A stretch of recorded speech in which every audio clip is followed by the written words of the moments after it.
Hello student, I'm Mohammad Saqib Asmi, your biology teacher and I welcome you all in my YouTube channel, The Bios Planet.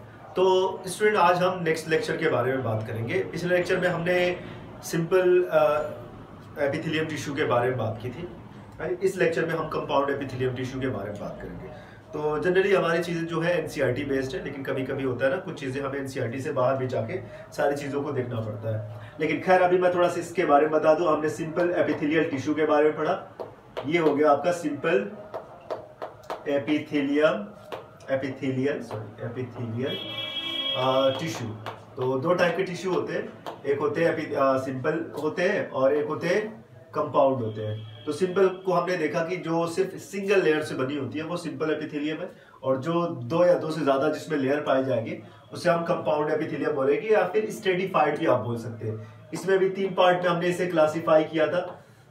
एक हो गया आपका squamous, second cuboidal, third आपका columnar था। उसके अलावा भी मैंने एक कुछ स्पेशलाइज्ड एपिथेलियल टिश्यू के बारे में भी बात की, जिसमें हमने स्यूडो स्ट्रेटिफाइड एपिथेलियल टिश्यू के बारे में बात की थी। उसके अलावा हमने ग्लैंडुलर एपिथेलियल टिश्यू के बारे में भी उसी में देख लिया।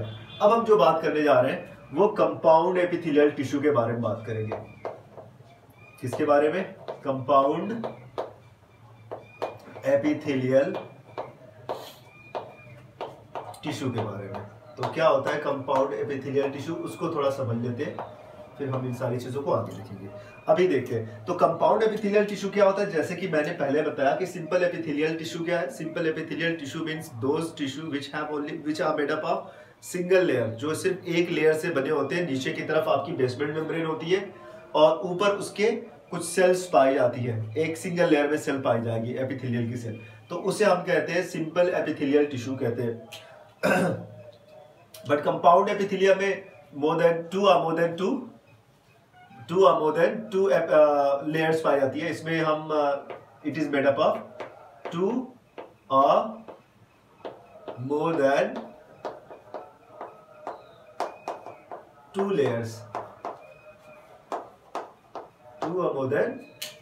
लेयर्स, एक तो ये चीज हो गई। फिर देखो इसे किस तरह से हम डिफरेंशिएट कर सकते हैं सिंपल एपिथेलियम। सिंपल एपिथेलियम का मेन जो फंक्शन था, जो हालांकि एपिथेलियम टिश्यू का जो मेन फंक्शन होता है वो प्रोटेक्शन का होता है, बट इनमें जो पहला फंक्शन जो था वो प्रोटेक्शन का तो था ही, बहुत ज्यादा प्रोटेक्शन का काम तो कर नहीं रहे थे, साथ ही साथ ये सिक्रीशन एंड एब्जॉर्प्शन का काम कर रहे थे। ये सिक्रीशन का काम कर रहे थे एंड एब्जॉर्प्शन का काम कर रहे थे। तो हमने इसके बारे में थोड़ा से अच्छे से भी पढ़ लिया, डिटेल में बात भी कर ली है सारी चीजों के बारे में। तो इसमें क्या होता है, ये सिर्फ और सिर्फ प्रोटेक्शन का काम करता है। किसके प्रोटेक्शन का काम? उन सारी सेल के प्रोटेक्शन का काम जो इनके नीचे पाई जाती है, जो इनके अंदर पाई जाती है। ये तो this is the outer most layer, जो एपिथेलियम जो हमारी बॉडी के बाहर पाई जाएगी, और अंदर वाला में भी जो कनेक्टिव टिश्यू जिसके साथ ये जुड़े हुए हैं, जो कनेक्टिव टिश्यू है, उनको प्रोटेक्ट करने का काम कौन करेगा? कंपाउंड एपिथेलियल टिश्यू करेंगे। ओके, दूसरी चीज ये कि इनके जो सेल होती है वो सारी की सारी सेल डिवाइडिंग है। अब कई लेयर पाई जा रही है। फॉर एग्जांपल मैंने यहाँ पे कुछ सेल बनाया हुआ डायग्राम, जो आपके एनसीईआरटी में ऑलमोस्ट ऐसा लगभग मिलता जुलता डायग्राम आपके पास है, तो वैसा बनाया हुआ है। ये नीचे की तरफ मैंने इसको बना दिया बेसमेंट मेम्ब्रेन। ये आपका हो गया बेसमेंट मेम्ब्रेन हो गई। उसके ऊपर आपकी कुछ सेल पाई जा रही है। ये आपकी क्यूब शेप की सेल है, तो आप इसे क्यूबोइडल कह सकते हैं। तो क्यूब सेल पाई जा रही है। तो हालांकि कई लेयर 1 2 3 4 4-5 लेयर आपको दिख रही है। इसका मतलब ये सिंपल एपिथेलियल नहीं, एपिथेलियल टिश्यू नहीं है। ये कौन सा टिश्यू है? क्यूबोइडल, सॉरी वो कंपाउंड एपिथेलियल टिश्यू है। अब इसमें देखें, नीचे की जो सेल होती है उनके अंदर डिवीजन की एबिलिटी ज्यादा होती है एज कंपेयर टू दो cell which are present above these base cell which are present in base। तो जो नीचे की तरफ या फिर नीचे बेस में जो पाई जाती है वो उन सेल से ज्यादा एबिलिटी किनके अंदर होती है? डिवीजन की, सॉरी ऊपर वाली सेल से ज्यादा एबिलिटी किसकी होती है? डिवीजन की, नीचे वाली सेल की होती है। ओके, दो चीज। और अब हम ये देख लेते हैं ये इनके टाइप, कितने टाइप के होते हैं। कंपाउंड टिश्यू को हम कुछ पार्ट में डिवाइड कर देंगे, ठीक है। कंपाउंड टिश्यू को हम कुछ पार्ट में डिवाइड कर देंगे। इसको हम तीन पार्ट में डिवाइड करते हैं फॉर जैसे कि हमने उसको किया था, सिंपल एपिथेलियल टिश्यू को किया था 3 पार्ट में, हमने उसको क्लासीफाई किया था। सेम ऐसे ही क्लासिफिकेशन इनका भी करेंगे। ओके, एक चीज़ और, जैसे कि बीच में 2-3 दिन तक लेक्चर नहीं आ गया था, तो फिर कुछ स्टूडेंट थे जिन्होंने मुझसे फिर रिक्वेस्ट की, सर मुझे हमें फर्दर लेक्चर्स की सीरीज भेज दे, उसमें क्या नाम है असफिया और समानूर, आरजू, उसके अलावा कामरान और प्रतीक पाल, ये सारे बच्चे थे जिन्होंने मैसेज करके और कुछ बच्चों ने पर्सनली मुलाकात करके, बहुत सारे बच्चे मेरे कांटेक्ट में भी होते हैं, तो वो उन्होंने मुलाकात करके मुझसे कहा कि सर इस तरीके की चीज़ें आ रही है, प्रॉब्लम आ रही है, क्योंकि लेक्चर में देरी थोड़ा उससे हो जाती है, तो हमें दूसरी चीज़ें पढ़नी पड़ती है, हम इसको यहाँ पे डिसकंटिन्यू कर देते हैं। तो आई होप कि अब आज के बाद से कोई प्रॉब्लम नहीं होगी, लगातार आप लोगों को ये लेक्चर मैं प्रोवाइड करता रहूँगा। ओके, तो ये कंपाउंड टिश्यू को हम फिर से 3 पार्ट में डिवाइड कर देते हैं। स्क्वैमस, सेकेंड आपका हो जाएगा cuboidal on the basis of shape, cuboidal, और एक आपका कॉलमनर, कॉलम। अब स्क्वैमस मैंने पहले ही बताया, स्क्वैमा मीन्स होता क्या है? स्क्वैमा मीन्स होता है स्केल, जो फिश के ऊपर पाया जाने वाली स्केल है उसका मतलब स्क्वैमा होता है। खैर ये आपका स्क्वैमस होता है, फ्लैट सेल होती है, स्केल की तरह फ्लैट सेल होती है। तो स्क्वैमस में ये हमारी स्किन में सारे के सारे हमारी स्किन में पाए जा रहे हैं, बट ये स्क्वैमा जो होते हैं 2 टाइप के होते हैं, एक होते हैं केराटिनाइज्ड, एक होते हैं keratinised, let me write it here, keratinized and non-keratinized, keratinized and non-keratinized। अब keratinized compound squamous epithelial tissue क्या होते हैं उसको समझते हैं, केराटिनाइज्ड के बारे में, क्योंकि इनमें केराटिन का डिपोजिशन होता है। सबसे पहली चीज, इनमें किसका डिपोजिशन होता है? केराटिन का। कई लेयर होती है, नीचे एक लेयर है, ये बेसमेंट मेम्ब्रेन है, इसके ऊपर ये फर्स्ट लेयर है, इसके ऊपर दूसरी लेयर बनती है, फ्लैट होती चली जाती है, सेल जैसे जैसे ऊपर डिवीजन करती है इनके अंदर ये फ्लैट होती चली जाती है, और साथ ही साथ इनमें केराटिन का डिपोजिशन होता चला जाता है। केराटिन का डिपोजिशन होगा, डिफरेंट कलर, केराटिन का डिपोजिशन होगा। जैसे जैसे केराटिन का डिपोजिशन होता है उसकी वजह से साइटोप्लाज्म और अदर न्यूट्रिएंट्स का जो एक्सचेंज होता है वो उतना अच्छा नहीं हो पाता, और उसकी वजह से इनके जो टिश्यू होते हैं ऊपर वाली सेल के, नीचे नहीं, ऊपर वाली सेल के जो टिश्यू होते हैं वो, मतलब जो सेल होती है उनके जो न्यूक्लियस होते हैं वो डेड हो जाते हैं। न्यूक्लियस धीरे धीरे क्या होते हैं? गायब हो जाते हैं, डिसअपियर आपके हो जाएंगे, न्यूक्लियस आपके डिसअपियर हो जाएंगे, और जब न्यूक्लियस डिसअपियर हो जाएंगे तो वो जो अपर मोस्ट जो सेल थी उनकी क्या हो जाती है? डेथ हो जाती है, उन सेल की क्या हो जाती है? डेथ हो जाती है। और इस टाइप के जो टिश्यू होते हैं, मींस केराटिनाइज्ड टाइप के स्क्वैमस एपिथेलियल टिश्यू जो होते हैं वो कहाँ पे पाए जाते हैं? ये पाए जाते हैं आपके पाम ऑफ हैंड में, जो आप पाम में पाए जाते हैं, आपके सोल में पाए जाते हैं, टो में पाए जाते हैं ना। तो इन सारी चीजों में क्या पाया जाता है?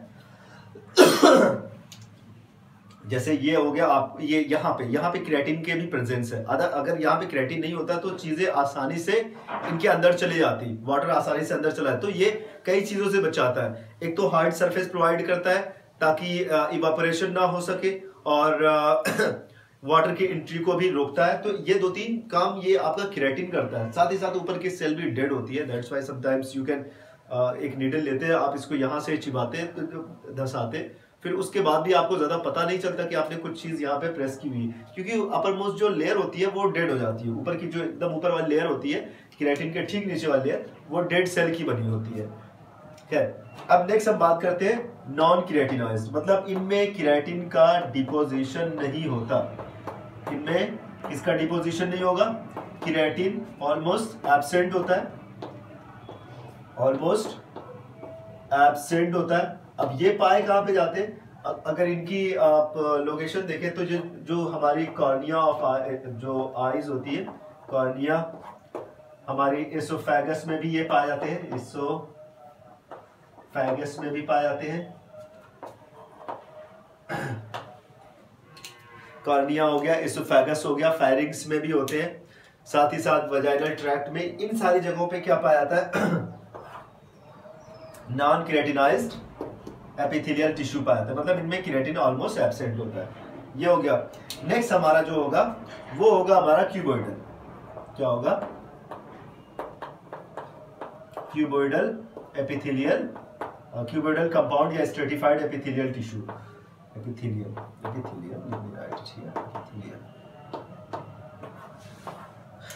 ओके। तो इनकी प्रेजेंस के बारे में बता दूं, क्योंकि एनसीईआरटी बहुत ज़्यादा इसने डिटेल में दिया नहीं है। तो आपका यूरेथ्रा और जो एनाल कैनाल होती है, यूरेथ्रा और एनाल कैनाल में इसकी प्रेजेंस देखने को मिलती है।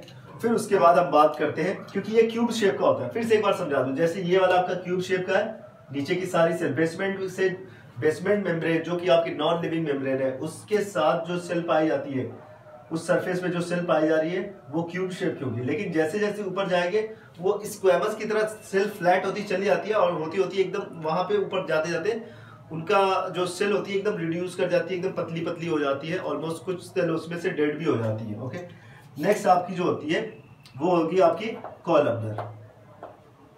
आपकी कौन सी सेल है? कॉलमनर। Columnar epithelium.